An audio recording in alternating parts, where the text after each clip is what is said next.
আসসালামু আলাইকুম। আমরা আজকে পড়ব 'সুভা'। লিখেছেন রবীন্দ্রনাথ ঠাকুর।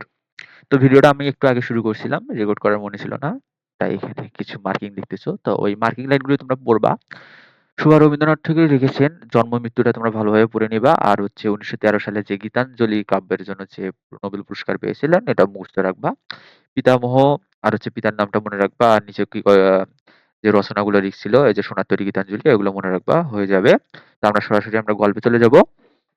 ভিডিওটা বেশি লেন্দি করব না। যে তুমি পরীক্ষার আগে দেখেই যাতে পরীক্ষায় একটা ভালো মার্ক পেতে পারো। তো শোভা গল্প নিয়ে কিছু কথা বলি। তুমি যে এবার ক্লাস 9 এ হয়ে থাকলে তুমি তোমার যে হাফ টার্মিনাল পরীক্ষা আছে, হাফ টার্মিনাল পরীক্ষা শোভা থেকে একটা সৃজনশীল পাবা। তো শোভাতে যদি তুমি ভালোভাবে পরীক্ষার আগে পড়ে যাও বা এখন যদি পড়ো, সৃজনশীল এই সৃজনশীলটা যেহেতু ১ম এর দিকে থাকে তুমি ১ম এই লিখবা। স্যারের কাছে একটু বেশি আকর্ষণীয় করে তুলবা সৃজনশীলটা। কিভাবে সৃজনশীল লিখতে হয়, ১০ এর মধ্যে কিভাবে ৯ পাবা। ১০ বেশিরভাগ ক্ষেত্রে দেয় না। তুমি যদি লেখা আরো ভালো হয় তাহলে পাবা। তো সবকিছুই বলে দেব, সমস্যা নাই। তো আমরা গল্পটা বুঝার চেষ্টা করি। ঠিক আছে? তো শুভা মেয়েটির নাম যখন সুভাষিনী রাখা হয়েছিল তখন কে জানিত সে বুবা হবে। অর্থাৎ মেয়ে মানে হচ্ছে আমাদের যে শুভা গল্পের নামে যে ব্যক্তি আছে ওর নাম যখন ওর যখন জন্ম হয়েছিল তখন ওর নাম সুভাষিনী রাখা হয়েছিল। আবার এখানে কি বলছে সুভাষিনী রাখা হয়েছিল তখন কে জানিত সে বুবা হইবে। অর্থাৎ তার নামের সাথে যে তার বোবা হওয়া এটা সামঞ্জস্য নয়। অর্থাৎ এখানে একটা অমিল রয়েছে। তো আমরা এই বিষয়টা জানার চেষ্টা করি। তো সুভাষিনী এই কথাটার অর্থ মূলত যে সুন্দর বা মিষ্টি কথা বলতে পারে। কিন্তু সে যখন বড় হলো তখন সে দেখা গেল সে বোবা। সে তো কথাই বলতে পারে না। আর মিষ্টি কথা কেমনে বলবে? তাই এখানে বলা হয়েছে মেয়েটি যখন সুভাষিনী মেয়েটির নাম যখন সুভাষিনী রাখা হয়েছিল তখন কে জানিত সে বোবা হবে। ঠিক আছে? তাহার বড় ২ টি বোনকে সুকেশিনী ও সুহাসিনী নাম দেওয়া হয়েছিল। তাই মিলের অনুরোধে তাহার বাপ ছোট মেয়েটির নাম সুভাষিনী রাখে। এই লাইনটা তোমরা বুঝতেই পারছো। এখন সংক্ষেপে তাকে সুভা বলে ডাকা হয়। এখন সংক্ষেপে কি জন্য সুভা বলা হয় জানো তো? সে বোবা, কথা বলতে পারে না। সুভাষিনী বলে নামের দিকে তাকে লাভ আছে? সে তো মিষ্টি কথা কেমনে বলবে? কথাই বের হয় না মুখ দিয়ে। মজা করে বললাম। তাই একে সুভা বলে ডাকা হয়। তাহলে হচ্ছে এখানে দেখো দস্তর মতো অনুসন্ধান ও অর্থ ব্যয়ে বড় ২ টি মেয়েকে বিবাহ দেওয়া হয়ে গেছে। এখন ছোটটি পিতামাতা নীরব হৃদয় ভাইয়ের মতো বিরাজ পেয়েছে। অর্থাৎ এখানে বলা হয়েছে দস্তর মতো অনুসন্ধান খুব অনেক অনুসন্ধান করে অর্থ ব্যয় অনেক টাকা পয়সা ব্যয় করে যে বড় ২ বোন এখানে আমাদের হচ্ছে সুকেশিনী, সুহাসিনী ২ জনকে বিয়ে দিয়েছে। এখন ছোটটি পিতামাতার নীরব হৃদয় ভারের মতো বিরাজ করতেছে। ছোটটি তার বাপ-মায়ের কাছে চিন্তা যে কিভাবে বিয়ে দেব? সে তো বোবা, কথা বলতে পারে না। হ্যাঁ? তো তুমি এই লাইনটা মনে রাখো। এই তো ছোটটি পিতামাতার নীরব হৃদয় ভারে আ পিতামাতার নীরব হৃদয় ভারের মতো বিরাজ করতেছে। এখান থেকে তুমি একটা কি পাবা? একটা খ নম্বর কমেন্ট পাবা এখান থেকে। ঠিক আছে? এখান থেকে তুমি একটা খ নম্বর কমেন্ট পাবা। সুন্দর করে খ লিখে দিলাম। ঠিক আছে? এসবের অ্যান্সার আমরা পরে আলোচনা করব। আপাতত লিখে রাখতে পারো। সে কথা কয় না, সে যে অনুভব করে ইহা সকলের মনে হয় না। এজন্যই তাহার সাক্ষাৎতেই সকলে তাহার ভবিষ্যৎ সম্বন্ধে দুশ্চিন্তা প্রকাশ করে। অর্থাৎ সুভার সামনে সবাই বলে যে, "সুভা সে তো কথা বলতে পারে না। তার বিবাহ কিভাবে হবে?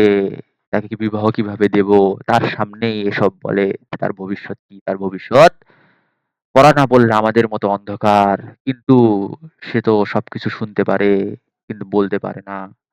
সে অনুভব করে, এটা কেউ ভাবে না। সে যে বিধাতার অভিশাপ রূপে তাহার পিতৃগৃহে আসিয়া জন্মগ্রহণ করিয়াছে, এ কথা সে শিশুকাল হইতে বুঝিয়া লইয়াছিল। সে বোবা, সে এটাকে বিধাতার অভিশাপ মনে করে। এটাই বোঝানো হয়েছে এই লাইনে। তার ফল এই হইয়াছিল সাধারণের দৃষ্টিপথ হইতে সে গোপন করিয়া রাখিতেই সর্বদাই চেষ্টা। সে নিজেকে মনে করে সে বিধাতার অভিশাপ। সেজন্য সে সবার থেকে দূরে গোপন একা থাকে। কেন একা থাকে? সে মনে করি তো সবাই ভুলিলেই বাঁচি। আমাকে সবাই ভুলিলেই বাঁচি। অর্থাৎ সে মনে করে আমাকে যদি সবাই ভুলে যায় তাহলে আমি বাঁচি। আমাকে নিয়ে কেউ কোনো কথা বলবে না। আমাকে নিয়ে কেউ কোনো দুশ্চিন্তা প্রকাশ করবে না। আমি তখন বেঁচে যাবো। কিন্তু বেদনা কি কেহ কখনো ভোলে? কিন্তু কষ্ট কি কেউ কখনো বলে? কষ্ট তো থাকে হৃদয়ে। সামনে না থাকার সাথে তো কোনো সম্পর্ক নেই। পিতামাতার মনে সে সর্বদাই জাগরুক ছিল। পিতামাতার মনে সবসময় তাকে নিয়ে টেনশন। এই লাইনটাও ভালোভাবে মনে থাকবা। পিতামাতার মনে সে সর্বদাই জাগরুক কেন ছিল? ঠিক আছে? আমরা সবকিছুর অ্যান্সার দিয়ে দিব আপাতত। প্যাসেজটা আগে বুঝতে হবে ভাইয়া। ঠিক আছে? তারপর দেখো এখানে কি বলেছে, বিশেষত তাহার মা তাহাকে নিজের একটা ত্রুটিস্বরূপ দেখিতেন, কেননা মাতা-পুত্র অপেক্ষা কন্যাকে নিজের অংশরূপে দেখেন। তাহলে এই লাইনটা একটা বোঝার মতো লাইন। সবাই মনোযোগ দিবা একটু। তাহলে বিশেষ করে তাহার মা, সুভার মা তাহাকে নিজের একটি ত্রুটিস্বরূপ দেখতেন। মানে সুভার মা ভাবতো এটা আমারই ত্রুটি। মানে শুভা বোবা, এটা কার ত্রুটি? তার মায়ের ত্রুটি, এটা তার মা ভাবতো। কেননা কারণ মাতা-পুত্র অপেক্ষা কন্যাকে নিজের অংশরূপে দেন। মানে একটা সমাজে প্রচলিত আছে না? মানে হচ্ছে ছেলে হচ্ছে বাপের ছেলে, মেয়ে হচ্ছে মায়ের ছেলে। এটাই বুঝছো? হ্যাঁ। আর কোনো অসম্পূর্ণতা দেখিলে সেটা যেন বিশেষ রূপে নিজের লজ্জার কারণ বলিয়া মনে করেন। মানে কন্যার যে অসম্পূর্ণতা, কন্যা কথা বলতে পারে না বা কন্যার চোখে দেখতে পারে না, একটা চোখ নষ্ট বা একটা হাত ছোট, হ্যাঁ? এটা নিজের লজ্জার কারণ মনে করে। কিন্তু আসলে কি এটা লজ্জার কারণ? এটা কোনো লজ্জার কারণ নয়। বরঞ্চ কন্যার পিতা বাণীকণ্ঠ এই তো সুন্দর জিনিস এসে গেছে। সুভার বাপের নাম কি? বাণীকণ্ঠ। সুভাকে তাহার অন্য মেয়ের অপেক্ষা যেন একটু বেশি ভালোবাসিতেন। এইটা হচ্ছে আসল জিনিস। সে যে বোবা, কথা বলতে পারে না, তাকে তো বেশি ভালোবাসতে হবে। সেই কাজটাই তার বাবা করতেন। কিন্তু মাতা তাহাকে নিজের গর্ভের কলঙ্ক মনে করতেন। কারণ তার গর্ভ থেকে একজন জন্ম নিয়ে গেছে, তার কিনা একটা অসুস্থতা রয়েছে, কথা বলতে পারে না। বড় বিরক্ত করিয়া তাহার প্রতি বড় বিরক্ত ছিলেন। কিন্তু এটা দ্বারা বোঝাচ্ছে যে সুভার প্রতি তার বাবার মনোভাব একরকম, মায়ের মনোভাব একরকম। সুভার কথা ছিল না, কিন্তু তাহার সুদীর্ঘ পল্লব বিশিষ্ট বড় বড় দুটি কালো চোখ ছিল। সুদীর্ঘ পল্লব বিশিষ্ট কালো কালো চোখ ছিল, বা দুটি কালো চোখ ছিল, এটা তোমাদের জিজ্ঞাসা আসতে পারে। এবং তাহার ধর নেই ঠোঁট, ভাবের আভাস মাত্র কিশলয়ের কাঁপিয়া উঠিত। মানে তার ঠোঁটগুলো কচি কিশলয়ের মতো কাঁপিয়া উঠিত। কথায় আমরা যে ভাব প্রকাশ করি সেটা আমাদিগকে অনেকটা নিজের চেষ্টায় গড়িয়া রইতে হয় তর্জমা করার। না, কথা বলে যে ভাব প্রকাশ করি সেটা আমাদের নিজের চেষ্টায় বুঝতে হয়। সকল সময়ে ঠিক হয় না, ক্ষমতার অভাবে অনেক সময় ভুলও হয়। তাহার চোখকে কিছু তর্জমা করিতে হয় না, মানে তাহার গুলো তাকে মন আপনি তাহার উপর ছায়া ফেলে, ভাব আপনি তাহার উপর প্রসারিত হয়, কখনো মন্দ হয়, কখনো উজ্জ্বল ভাবে জ্বলিয়া ওঠে, কখনো শ্রান ভাবে নিভিয়া যায়। তো তোমরা মনে করলা যে ভাইয়া কথাগুলো কেন জানি আপনি ভালোভাবে বুঝালেন না, এড়িয়ে গেলা। দেখো, এগুলো হচ্ছে কবির লেখা, অন্য মানুষ, সাধারণ মানুষ, না কোনো কবি, না কোনো সাহিত্যিক, সেইভাবে তো বুঝাতে পারবো না। মূলত এটাই, লাইনগুলো দ্বারা এটাই বুঝেছে যে তার যে মুখের ভাষা যে ছিল, চোখকে তর্জমা করিত, কখনো উজ্জ্বল ভাবে ওঠে, মানে দেখবা কখন কেউ চোখ বড়, কেউ যখন চোখ মানে তোমার প্রতি যখন কেউ রাগ দেখায়, কেউ রাগ মুখ দিয়ে গালি দিয়ে না দিয়েও রাগ দেখাতে পারে, দিকে কেউ যদি বড় বড় করে তাকায় তুমি কিন্তু তখনই বুঝে যাবা যে সে রাগ দেখাচ্ছে। সেটাই বলা যায়, কখনো উজ্জ্বল ভাবে জ্বলিয়া ওঠে, কখন শ্রান ভাবে নিবে।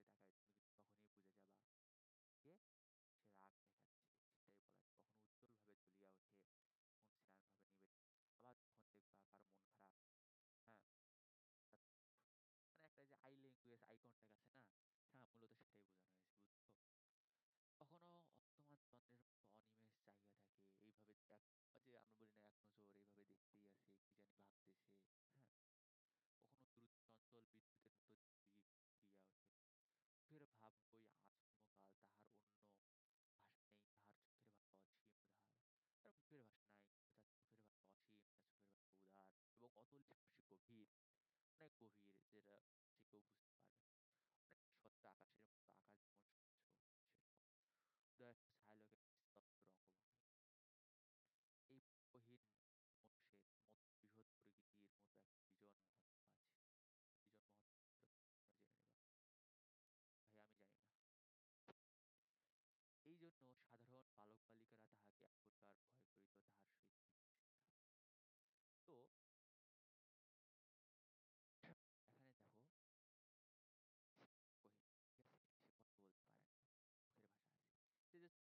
বুঝায়, মনে করো যেভাবে হোক আইকনটাকে মাধ্যমে যে বুঝায়। তো এইটা কিন্তু অনেক সময় এই ছোট বাচ্চারা ভয় করে। ভয় করে এজন্য তার সাথে খেলতে থাকে। সে নির্জন দ্বীপগ্রহের শব্দহীন, সঙ্গীহীন। তো মুখের ভাষায় নাই, শব্দহীন হবে। সঙ্গীহীন তো অবশ্যই হবে। যোগের ভাষা কেউ বোঝে না, সবাই তাকে ভুল বোঝে। হ্যাঁ, সঙ্গীহীন তো হবেই। একা একাই থাকে। গ্রামের নাম চণ্ডীপুর। তোমার এটা ক নম্বরে অবশ্যই আসবে, চিন্তা করিও না।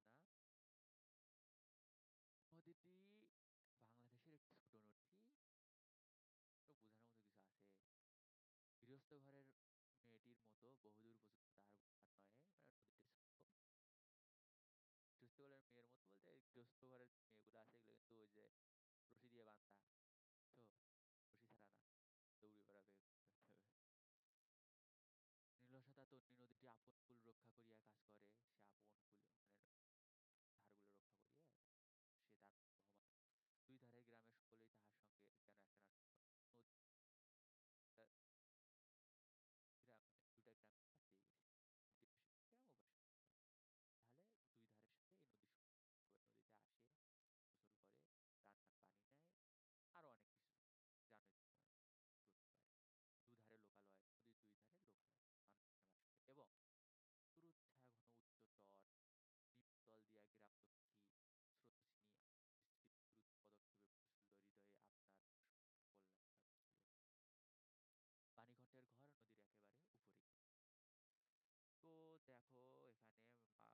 তো দেখো এখানে এই যে এই লাইন সব ইম্পর্টেন্ট। পানিপথের কাজের বর্ণনা, প্রবাহ, এগুলো প্রবাহ, ঠিক আছে। ঘেরির বেড়া আটতলা গোয়াল ঘর ঢিকশালা ঘরের স্তূপ তেঁতুল গাছ আম কাঁঠাল কলার বাগান নৌকা মাত্রই দৃষ্টি আকর্ষণ করে, অর্থাৎ নৌকা দিয়ে ফেলা যায় সবার দৃষ্টি আকর্ষণ করে। এই রাস্তার সচরাচর যদি পূর্ব মেয়েটি কারো নজরে পড়ে না অবসর পায় তখন নদীর তীরে আসে। তাহলে পূর্বা মেয়ে শুভা, আমাদের শুভা যখন অবসর পায় তখন নদী তীরে আসে বসে। প্রকৃতি যেন তাহার মনের ভাব পূরণ করিয়া যায়, প্রকৃতি তার মনের ভাব পূরণ করিয়া দেয়।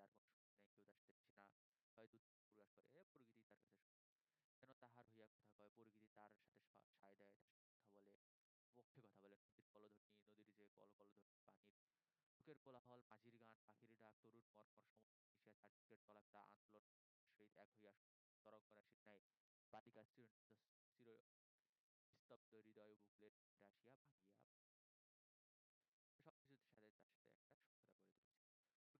প্রকৃতির এই বিবিধ বিচিত্র গতি ইহারও বোবার ভাষা। ওহ, কিরম হচ্ছে? প্রকৃতির যে শব্দ, এই শব্দটাই তো হচ্ছে কথা বলে না, ঠিক আছে। এই শব্দটা হচ্ছে একটা বোবার ভাষা। এটা বোঝানো হয়েছে যে প্রকৃতির বাতাসের শব্দ, পানির কলকলের শব্দ, সবকিছু বোবার ভাষা।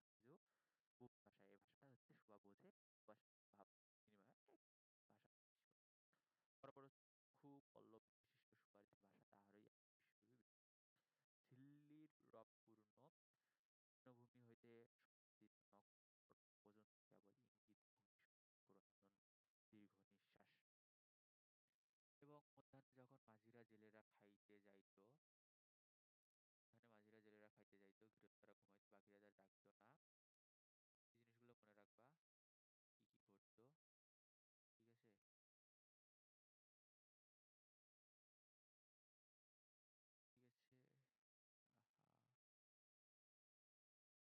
আহা, তখন রুদ্র মহাকাশ তলে কেবল একটি বোবা প্রকৃতি এবং একটি বোবা মেয়ে মুখোমুখি করিয়া, মানে হচ্ছে বোবা প্রকৃতি। প্রকৃতির তো ভাষাটা হচ্ছে বোবা, বোবা ভাষা বোঝানো হয়েছে। বোবা মেয়ে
জ্বর ছিল তাহা নহে।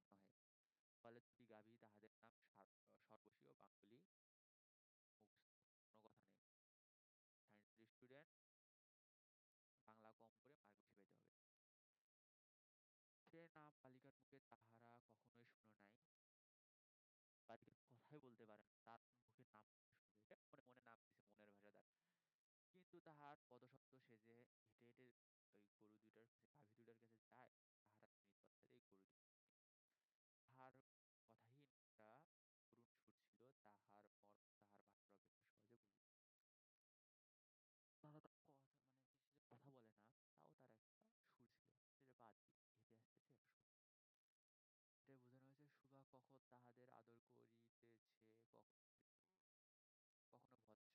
কখনো ভর্ৎসনা করিতেছে, কখনো কি করিতেছে তাহারা মানুষের অপেক্ষা ভালো বুঝতে পারে। সুভা কখন তার সাথে কি করে, কখনো আদর করে, কখনো বকা দেয়, ভালোভাবে সুভা গোয়ালে ঢুকিয়া, তাহলে গোয়ালে ঢুকিয়া ২ বাহুর দ্বারা সর্বশীর গ্রীবা করিত, তাহার কানের কাছে আপনার বনদেশ মানে চাল ঘর্ষণ করিত, আঙ্গুলি স্নিগ্ধ দৃষ্টিতে তাহার প্রতি নিরীক্ষণ করিয়া তাহার কাছে আদর করে সর্বশী আঙ্গুল এইভাবে চেয়ে চেয়ে দেখে, দেখে দেখে তার কাছে যেমন পশু পাখি এটা হচ্ছে পশু পাখি আদর, তার কাছে সে আদর পায়, তার সাথে এরকম আর কি দেখা যায়। ঠিক আছে? অবশ্যই, অবশ্যই এটা মুগ্ধ রাখতেই হবে। এটা হচ্ছে কত দিব? ১১১ ১১১ করতেছে। বালিকা দিনের মধ্যে নিয়মিত কয়বার যাইত এটা অবশ্যই মনে রাখবা। ৩ বার। ৩ বার গোয়ালঘরে যাইত। ডেইলি। মানুষ ডেইলি ৩ বার খাওয়া-দাওয়া করে, ওই ৩ বার গোয়ালঘরে যায়। তাছাড়াও অনিয়মিত মাস যাইত, তার বেশিও যাইত। ঠিক আছে? শুনিত গৃহে যে দিন কোনো কঠিন কথা শুনিত সেদিন সে অসময়ে তাহার এই মানে গৃহে যেদিন তাকে নিয়ে কেউ কোনো কটু কথা বলতো আবার মনে করেন সে একটা পিস পাইত, পিসফুল প্লেস। ঠিক আছে? তাহার কি একটা অন্ধন দ্বারা বালিকার মর্মবেদনা বুঝিতে হবে। বালিকার মর্মবেদনা হচ্ছে যেমন শুয়োর গা ঘেঁষে। গা ঘেঁষিয়া অল্প অল্প তাহার বাহুতে শিং ঘষিয়া ঘষিয়া তাহাকে নির্বাক ব্যাকুলতার সহিত সান্ত্বনা দিতে চেষ্টা মন খারাপ হলে সে ঘরে গাভী দুটার কাছে যাইত এবং এই গাভী দুটা কেমন করে জানি বুঝতে পারতো যে আজকে আমাদের শুভার মন খারাপ। তাহারা শুভাকে হচ্ছে শুভার সাথে গা ঘেঁষিয়া আসিয়া অল্প অল্প তাহার বাহুতে শিং ঘষিয়া ঘষিয়া তাহাকে নির্বাক ব্যাকুলতার সহিত সান্ত্বনা দিত।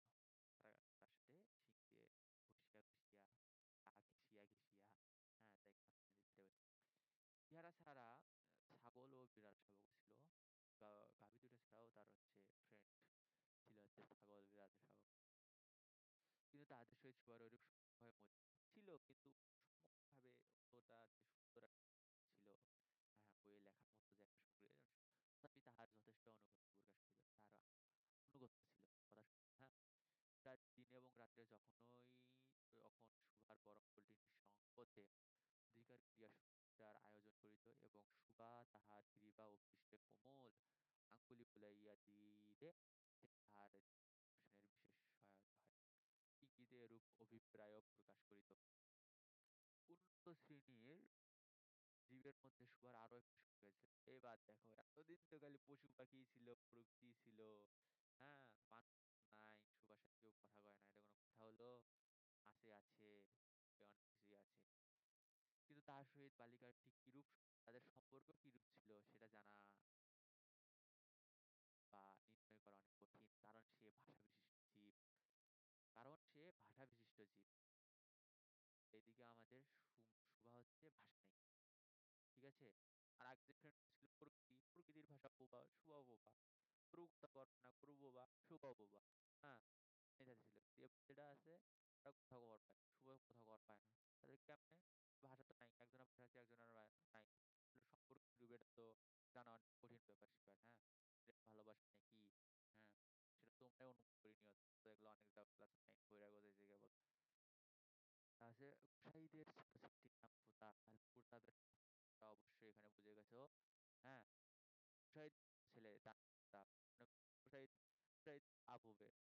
না। নিতান্ত মানে একবারে কি কাজ নাই সারাদিন মনে করো সৎ পোলা এগুলা বাপের কথা শুনে না, করে না, নিজে ঘুরে বেড়ায়, মেয়েদের ডিস্টার্ব করে। অবশ্য শুভা আমাদের ঐরকম ছিল না, কোনো মেয়েকে ডিস্টার্ব করে না। সে যে কর্ম করিয়া সংসারের উন্নতি করিতে যত্ন করিবে বহু চেষ্টার পরেও বাপ মা সে আর ত্যাগ করিতে। সে যে কাজ করে সংসারের উন্নতি করবে এটা লাইন বোঝানোর মতো সায়েন্সের স্টুডেন্ট যাই হোক আর্টসের স্টুডেন্ট সবাই ভালো স্টুডেন্ট। তোমাদেরকে যদি এই লাইনগুলো যদি বুঝাই দেওয়া লাগে এটা তো লাগবে এগুলা। বাংলা সিলেবাস ২ মাসে শেষ করবো আমার কাছে ফ্রি কোনো কথা। অকর্মণ্য লোকের সুবিধা এই যে আত্মীয় লোকেরা তাহাদের বিরক্ত হয় বটে, কিন্তু প্রায় তাহার সম্পর্ক লোক প্রিয় পাত্র হয়, কারণ কোনো কার্য আবদ্ধ না থাকে তারা সরকারি মানে এটা বোঝানো হয়েছে যে আত্মীয় স্বজন বিরক্ত, কিন্তু যাদের সাথে কোনো সম্পর্ক নাই, হ্যাঁ, তাদের প্রিয় পাত্র। কারণ কোনো নির্দিষ্ট কাজ নাই যে দিন এই কাজ করবে, সে ভাগ খুশি থাকে এবং তাই তো এ অমুক বুঝতে পারে তো একটু নিজেদের মতো কাজ করি, খাওয়া লাগবে বিরিয়ানি দিয়ে ভাত পোলাও খাওয়া কি করে দিবে কাজ, বুঝো নাই? বুঝেছি। শহরের শহরে যেমন ১-৮টা গৃহ সরকারি বাগান থাকা আবশ্যক, তেমনি গ্রামে ২-৩টা। এই যে দেখো শহরে যেমন ১-৮টা গৃহ সম্পর্কহীন সরকারি বাগান, হ্যাঁ? সরকারি বাগান সবাই ঢোকে, সেলফি উঠি বাইর হয়ে চলে আসে। হ্যাঁ, পুরাতন বাড়ি ওই যে প্লেসে যায় সুন্দর, সুন্দর ছবি উঠে ফেসবুক প্রোফাইল দেয় আমাদের আপুরা। হ্যাঁ, ওটাই বুঝাইছে। যেমন কেউ কিছু বলে না। এবার ঢুকিয়েও দেখি না বলিয়া একবারে র‍্যাবে দিয়ে দিবে। কাজকর্মে আমোদে অবসরে যেখানে একটা লোক কম করে সেখানে স্বাভাবিকভাবে পাওয়া যায়। এটা বুঝি। প্রতাপের প্রধান শখ এই যে প্রতাপের প্রধান শখ এটা ১০০% ১০০% এটা আসবে চিন্তা করিও না। ঠিক আছে? প্রতাপের প্রধান শখ ছিল হচ্ছে কোথায় গেলাম আমি? এখানে।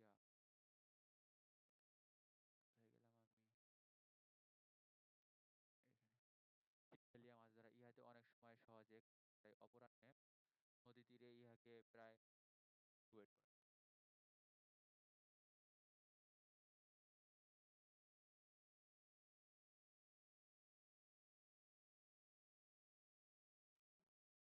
তো আই এম ব্যাক। ছিপ ফেলিয়া মাছ ধরা ইহাতে অনেক সময় সহজে কাটানো যায়। আরে জানোই তো মানুষ জাল দিয়ে মাছ ধরে একবারে মনে করো তোলা। কেউ যদি ছিপ ফেলিয়ে মাছ ধরে মাছ উঠবে না উঠবে, হ্যাঁ? একবার। এটা অনেক সময় সহজে কাজে অপরাহ্নে এই যে অপরাহ্নে একটা রাস্তা ছিল ধারে হচ্ছে হাজিরা ঘুমাইতো, হ্যাঁ? মনে রাখবে কিন্তু অপরাহ্নে নদীর ইহাকে প্রায় এই কাজে নিয়োজিত দেখা যায় কোথাও কখন মাছ ধরে আছে এবং এই উপলক্ষে সুভার সহিত তার প্রায় হয়। না এই যে এই মাছ ধরতে যায় আর সুভা যায় প্রকৃতির সাথে দেখা করতে যায়।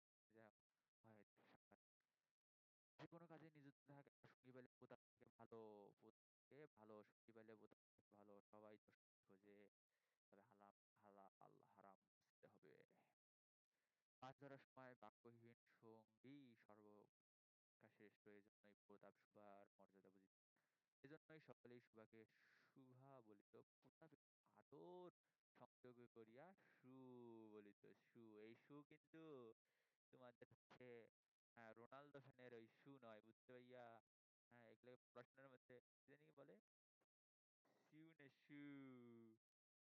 তোমরাই ভালো জানো। রোনালদো ফ্যান যদি এখানে কেউ থাকো কমেন্ট দিও, ঠিক আছে? ঠিক আছে, ঠিক আছে। হ্যাঁ, ঠিক আছে। সু বলিয়া দেখ।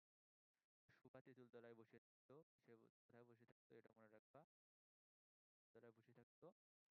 প্রতাপ অনতিদূরে ছিপ ফেলিয়া জলের দিকে চাহিয়া থাকিত। আর প্রতাপ মাছ ধরার জন্য এদিক প্রতাপের জন্য পান করাচ্ছিল। দেখো সুভা পান নিয়ে যাইতো দেখছো? তোমরা আবার ফুল টুল নিয়ে যাইও না। পান করাচ্ছিল। সুভা তাহা নিজে সাজিয়া আনিত। সুভা নিজ হাতে নিয়ে যেত সাজিয়ে। আমার হাতের আমার হাতের তার রান্না করা না। আমার হাতের পান। ঠিক আছে? এবং বোধ করি অনেকক্ষণ বসিয়া বসিয়া চাহিয়া করি প্রতাপের কোনো এক বিশেষ কাজে দেখছো তো মনের ভিতরেও কি কি চলে। তার বিশেষ করে সাহায্য করিতে কোনো কাজে লাগিতে কোনোমতেই জানাইয়া দিতে যে এই পৃথিবীতে সেও একজন কম প্রয়োজনীয় লোক নয়। সেও মানে অনেক প্রয়োজনীয় লোক। জমছে কিন্তু কিছুই করিবার ছিল না। কেমনে করবে? কথা কওয়ার পায় না, একজন কথা কয়, একজন কথা কওয়ার পায় না। ও তো মুখের ভাষা কি আর বুঝবে নাকি? যদিও তোমরা বুঝো মনে হয়। তখন সে মনে মনে বিধাতার কাছে অলৌকিক ক্ষমতা প্রার্থনা করিত। মন্ত্র বলে সহসা এমন একটা কাজ ঘটাইতে ইচ্ছা করিত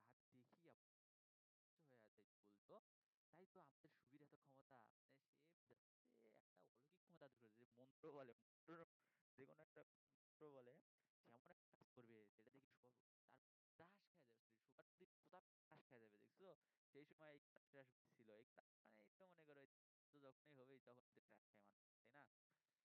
মনে করে সুভা যদি জলকুমারী হইতো, মনে করো সুভা যদি জলকুমারী হইতো, মানে আপনি বুঝাচ্ছে মানে ওই যে অলৌকিক ক্ষমতা মানে কোনো একটা কিছু আশ্চর্য কাজ করার যে ছিল সেটা কবি বুঝাইছে যে মনে করো সুভা যদি জলকুমারী হইতো, আস্তে আস্তে জল হইতে উঠিয়া একটা সাপের মাথার মণি ঘাটে রাখিয়া যাইতো, কোথাও তাহার চুত মাছ দিয়ে রাখিয়া সেই লইয়া জলে এবং পাতলে মানে হচ্ছে নিচে গিয়া দেখিত রূপার অট্টালিকে সোনার পালঙ্কে কে বসিয়া, এই যে মনে কর রূপার অট্টালিকা আর সোনার পালঙ্কে কে বসে আমাদের বাণী ঘটে সেই বুবা মেয়ে সু।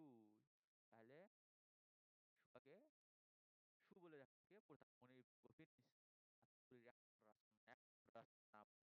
কি হয়েছে, সে রাস্তা না, সে সোনার পালঙ্কে বসে আছে রূপার অট্টালিকায়। তাহা কি হইতে পারিত না? এটা কি হইতে পারিত না? তাহা কি এতই অসম্ভব? এটা কি হওয়াটাই এতই অসম্ভব? কখনোই সম্ভব না। আসলে কিছুই অসম্ভব নয়। কিন্তু তবু সুপ্রজা তালের রাজধানী না জানিয়া ঘরে আসিয়া জন্মিয়াছে এবং বসাইতেছে কিছুই আশ্চর্য করিতে পারছে না। এটা সম্ভব মানে সম্ভব হচ্ছে না। এটা তো সম্ভব হতেই সেটা হ্যাঁ, কি হয়েছে? এই যে ঘরে রাশি জন্মেছে তার বুঝেছে। সুবার বয়স ক্রমেই বাড়িয়া চলিতেছে। মানে সুবার বয়স বাড়তেছে। তাও ঠিক আটটুকু আছে দেখি আমরা। তোমাদের আমরা আজকেই শেষ করে দিব। এই অল্প তারাও হয়ে যাও তোমরা। ছিলাম কোথায় ছিলাম? এই যে সুবার বয়স ক্রমেই বাড়িয়া চলিতেছে। সুবার বয়স বাড়তেছে। সে যেন আপনি আমাকে অনুভব করতেছে। সে নিজে বুঝতেছে আমি বড় হচ্ছি। ঠিক আছে? আমি বড় হচ্ছি। আমি বড় হয়ে গেছি না? আমি হাই স্কুলে উঠছি ক্লাস 9 এ সায়েন্সে পড়ি আমি। হ্যাঁ, আমি বড় হয়ে গেছি। যেন কোনো এক পূর্ণিমা তিথিতে কোনো একটা আশ্চর্য সমুদ্র হইতে এক জোয়ার স্রোত আসিয়া তাহার অন্তরাত্মাকে একটা নতুন অবিস্মরণীয় চেতনা শক্তি দিয়ে পরিপূর্ণ করিয়াছে। মানে এটা বলবো এটা তোমরা মানে বুঝে নিও বলতে যে মানে বয়স বাড়তেছে, সে বুঝতে পারতেছে যে তার মনের ভিতরে কি হচ্ছে, তার মনের ভিতরে কি হচ্ছে। জোয়ারের স্রোত আসিয়া ধাক্কা মারতেছে নাকি? সে আপনা আপনি সে ভাবিতেছে, প্রশ্ন করিতেছে কিন্তু বুঝতে পারতেছে না। তার ভিতরে যে এত পরিবর্তন আসতেছে, সে নিজেকে ভাবতেছে কিন্তু বুঝতে পারতেছে না যে আসলে হচ্ছে কি। পূর্ণিমা রাত্রে সে একদিন ফিরিয়া স্বয়ং ফিরিয়া দ্বার খুলিয়া ভয়ে ভয়ে মুখ বাড়িয়া বাহিয়া আসিয়া চাহি দেখে মোর শোবার একখানি ছোট্ট জগতের উপর বসিয়াছে। সে পূর্ণিমা রাত্রে বাইরে হচ্ছে মানে হচ্ছে ঘর থেকে বের হয়েছে, বের হয়ে দেখে যে পূর্ণিমা বুড়ো কিন্তু শোয়ার মতো একা জায়গায়, শোয়া যেমন একা পূর্ণিমা বুড়ো কিন্তু আছে একা, এটা বসে যৌবনের রহস্য বলো। এই দেখো এবার তোমরা বুঝতে পারছো যে লাইনটা এসে গেছে। আর কি বলবো, যৌবনের রহস্যগুলোকে বিষাদে অসীম নির্জনতা একেবারে শেষ সীমান্ত। তাহলে এই যে এই লাইনগুলো যে আছে না এখানে, এই যে এটা তার যে হচ্ছে যৌবন, সে যে বয়স বাড়ছে, সে যে যৌবনের করছে, সেই সব বোঝানো হয়েছে যে এখানে বয়স বাড়ছে, অনেক পরিবর্তন আসছে, যৌবনের মধ্যে চলে এসেছে, এইসবে বোঝানো হয়েছে। বিষাদে অসীম নির্জনতার একেবারে শেষ সীমা পর্যন্ত এমনকি তাহা অতিক্রম করিয়া থমক করতেছে, কথা কইতে পারতেছে, কোনো কথা বলতে পারছে না। এই নিস্তব্ধ ব্যাকুল প্রকৃতির ফুল ফাটিয়া দাঁড়িয়ে, এই ব্যাকুল প্রকৃতি একা আমাদের বের হয়েছে, সীমারাত্রে বের হয়েছে, প্রকৃতি একা, সেও একা সে দাঁড়িয়ে আছে। এদিকে ভার্গব পিতামাতা চিন্তিত হইয়া উঠছেন। এদিকে হচ্ছে যে হচ্ছে তার মেয়ের বিয়ে দিতে পারছে না পিতামাতা, মানে হচ্ছে তার চিন্তা হচ্ছে, লোকেও নিন্দা আরম্ভ। লোক পর্যন্ত জানো এমনি এখানে কোনো কিছু পাইলে একবারে নিন্দা করা শুরু করে। সে এমনকি এক ঘরে করিবে এমন লোকে শোনা যায়। এক ঘরে করিবে এটা গ্রামে থাকো ভালোভাবে বুঝতে পারছো। এখন একটা সচ্ছল অবস্থা কেমন অবস্থা, সচ্ছল অবস্থা ২ বেলা মাছে ভাতে খায়। ২ বেলা মাছে ভাতে খায়, এটা তোমাদের ১০০% একটা ইম্পর্টেন্ট লাইন। হ্যাঁ, ঠিক আছে?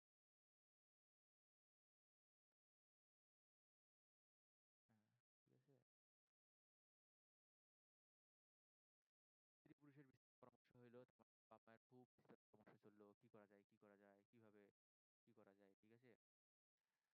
কিছুদিন মতো কিছুদিনের মতো বিদেশে গেল বা বিদেশে চলে গেছে। আমি বিদেশ কি জানো? বিদেশ মানে কি? আমি বিদেশ মানে একটা দেশ। সে দেশের নামেই বিদেশ। তোমরা কি এটাই জানো? যদি জেনে থাকো তাহলে ফুল জানো। বা বিদেশ মানে বাংলা, যে দেশ মানে অন্য দেশকে বিদেশ বলা হয়। ঠিক আছে? কি শুরু হলো? অবশেষে ফিরিয়া আসে কহিল, চলো কলিকাতা চলো। কলিকাতা যাওয়ার ডাক দিল, চলো কলিকাতা। বিদেশ যাত্রার উদ্যোগ হতে লাগলো, বিদেশে যাওয়ার জন্য সবাই প্রস্তুত হতে লাগলো। কুয়াশা ঢাকা প্রভাতের মতো সুবার সমস্ত হৃদয় অশ্রুবাষ্পে একেবারে ভরিয়ে গেল। সবার মনে অনেক ভাষা যেমন হচ্ছে ভাব সেরকম অশ্রুবাষ্পে হৃদয় অশ্রুবাষ্পে একেবারে ভাসিয়া গেল। কান্নাকাটি শুরু হয়েছে মনে হচ্ছে। তা অনির্দিষ্ট সংখ্যা অবশেষে কিছুদিন হইতে ক্রমশ নির্বাক জন্তুর মতো তার মায়ের সঙ্গে ফিরিত। নির্বাক হয়ে গেছে সে যে যার ভূমি তার এই প্রকৃতি এত ভালোবাসা সবকিছু ছেড়ে চলে যাবে। মনে একটু আকট মিলে তাহাদের মুখকে দেখিয়া কি একটা বুঝিতে চেষ্টা করে, কিন্তু তাহারা কিছু বুঝাইয়া বলে না। তার যেহেতু মুখের ভাষা নেই, মুখের ভাষা আছে চোখ দিয়ে সে তার যে ডাকট এভাবে দেখে দেখি বোঝার চেষ্টা করে, কিন্তু তাহারা কিছু বুঝাইয়া বলে না, কিছু বলতো না। ইতিমধ্যে এক অপরাহ্নে অপরাহ্নে আবার তো অপরাহ্নে আমাদের প্রতাপ সাহেব মাছ ধরে। মাছ ধরার সময় সে বলল, কি রে সু, এই তো সু, প্রিয় ডাক, ভালোবাসার ডাক, মমতার ডাক, তোর পর পাওয়া গেছে, বিয়ে করছিস, দেখিস বলিস নে, আজ ভুলি যাস না প্রিয়। বলিয়া আবার মাছের দিকে মনোযোগ দিল। মাছটা বেতের দিকে যেভাবে তাকায়, ও একবারে 100% ইম্পর্টেন্ট লাইন, হরিণী। যখন কোনো শিকারী হরিণকে শিকার করতে যায়, ৩০০ তীর মারে, সেই হরিণী হরিণ ব্যাধের দিকে যেটাকে তীর মেরেছে কেমন করে তাকায় নির্বাক দৃষ্টিতে। তোমাকে যদি মনে করো এখন কেউ একজন আসি যদি কোনো কারণ ছাড়াই মারে, তুমি মনে করো তুমি যদি একটা ভালো ডিসেন্ট ছেলে হও, তুমি কিন্তু তাদেরকে এভাবে দেখবা, কি ভাই তুমি করলা না, তুই আমাকে মারলি, হ্যাঁ বললাম, ঠিক আছে এরকম। খারাপ ছিল তাহলে তুমি দিবা। নিবয়ে বলি থাকে, আমি তোমার কাছে কি দোষ করিয়াছিলাম? হতে করিয়া প্রতাপের দিকে চাহিল। সেদিন গাছের তলায় আর বসিল না, নিদ্রা হইতে উঠিয়া শয়ন গৃহে তামাক খাইতেছিল। ছি ছি ছি, তামাক খাইতে নাই, তামাক খাওয়া যাবে না। সুভাষ তাহার পায়ের কাছে বসিয়া তাহার মুখের দিকে চাহিয়া কাঁদিল। সে কাঁদতেছে, বাপের কাছে কি জানি বলতে, সে মানে বিদেশে যাইতে চায় না এখানে। তাকে সান্ত্বনা দিয়ে গেছে, পানিগণের শুষ্ক কপলে অশ্রু করিয়া বলল, তাকে সান্ত্বনা দিয়ে পানিগণ মানে ইমোশনাল হয়। কলিকাতা যাইবার দিন স্থির হলো। গোয়াল ঘরে তার বাল্য সখী, তার আছে কি বলি, সখীতে বিদায় লইতে গেল, তাহাদিকে সহায়তায় খাইল, গলা ধরিল, দু চোখে যতবারে ভরিয়া তাহার মুখের দিকে চাহিল, দুই পল্লব করিয়া অশ্রু জল পড়তে লাগিল। কারণ কষ্ট হচ্ছে, কারণ তো তাকে এখন বুঝিত এই প্রকৃতি, তার এই গাভী দুটা, হ্যাঁ সেসব ছেড়ে সে চলে যাচ্ছে। কারণ সেদিন শুক্লা দ্বাদশীর রাত্রি। দেখো তুমি শুক্লা দ্বাদশী, এই যে শুক্লা দ্বাদশী দেখছো, ছিল না আমার, তাদের তাদের দ্বিতীয় দিনে পূর্ণিমা তিথি। শুক্লা দ্বাদশীর রাত্রি দিন সুভা স্বয়ং গৃহে হইতে বাহিরে হইয়া তাহার সেই চিরপরিচিত নদীতটে, যেখানে বসে সে প্রকৃতির সাথে কথা বলে, প্রকৃতিও বোবা, আমিও বোবা, বোবায় বোবায় সাদৃশ্য শয্যায় লুটাইয়া পড়িল। সে সেখানে গিয়ে শুয়ে পড়ল। ধরণীকে এই মুখ মানবতাকে দুই বাহুতে ধরিয়া বলিতে চাহে, তুমি আমাকে যাইতে দিও না মা। এখানে দেখো মা দ্বারা কি বোঝানো হয়েছে, মাটিকে বোঝানো হয়েছে, কারণ তার জন্ম এখানেই, প্রকৃতির সাথেই তার সবসময় সভ্যতা, প্রকৃতি তার সাথে কথা বলে। সে তাকে বলতেছে, তুমি আমাকে যাইতে দিও না। আমার তো দুটা কি আমার মতো দুটা বাহু বাড়িয়া তুমি আমাকে ধরিয়া রাখো। সে বাহু দিয়ে এই মাটিকে যেমন ধরে রেখেছে, সে এই মাটিকে বলতেছে, তুমি আমাকে ধরে রেখো, সে যাব না। আর এদিকে আছে হচ্ছে শব্দার্থিকাগুলো আছে, এগুলো সব মুখস্থর বিষয়, এসব বোঝানোর মতো কিছু নাই। এবং এগুলো আগে তোমার পড়ালে তোমাদের একটু ভালো হতো, পড়বা, ঠিক আছে? তো আজকে এই পর্যন্তই। বুঝলে বুঝবা, না বুঝলে বুঝবা। আশা করি বুঝছো, যেভাবে বুঝেছি ইম্পর্টেন্ট জিনিসগুলো বুঝিয়ে দিয়েছি। যদি মনে করো যে না ঠিক আছে পারবো, তাহলে পারবা। Thank you. যদি ভালো লাগে পরের ভিডিওগুলো দেখিও, শেয়ার করিও, আর খারাপ লাগলেও কমেন্ট করিও, ভালো লাগলেও কমেন্ট করিও। Thank you.